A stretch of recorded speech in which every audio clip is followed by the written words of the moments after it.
Hello everyone, good morning. কালকে সকাল সকাল বেরিয়ে পড়েছিলাম ছোটুর স্কুলে। একদম স্নান টান করে বেরিয়ে পড়েছি, খাবার দাবার করে তারপরে বেরিয়েছি। গিয়েছিলাম কালকে ওকে স্কুলে দিতে। স্কুলে ঢোকার সময় এত কাঁদছিল, 3 দিন ছুটি ছিল তো একদম যেতে চাইছিল না। খুব মনটা ওর জন্য খারাপ লাগছিল। আর তারপরে আসার সময় আমরা বাড়ির ময়দানে ঢুকে পুজো দিয়েছি। আমি অনেক দিন ধরে বলছিলাম যে দেবো, ওকে বলেছিলাম। তো ও বলেছে ঠিক আছে। তো কালকে ছিল দেওরের বার্থডে, তো ওর বার্থডের দিনে তো আমরা চলো ওর নামও পুজো হয়ে যাবে আর আমাদেরও পুজো দেওয়া হয়ে যাবে। তো কালকে সকাল সকাল যেয়ে সেজন্য পুজো দেওয়া হয়েছে। আর মন্দিরটা পুরো ফাঁকা সকালে।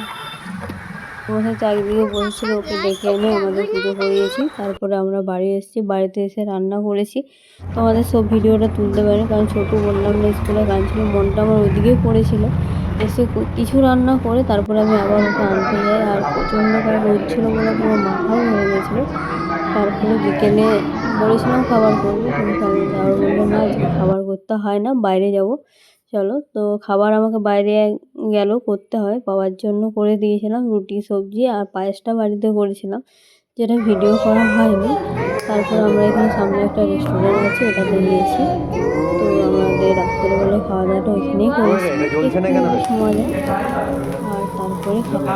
Happy birthday to you, happy birthday to you, happy birthday dear putri, happy birthday to you. ঠিক আছে, শোনো এদিকে তাকা একবার।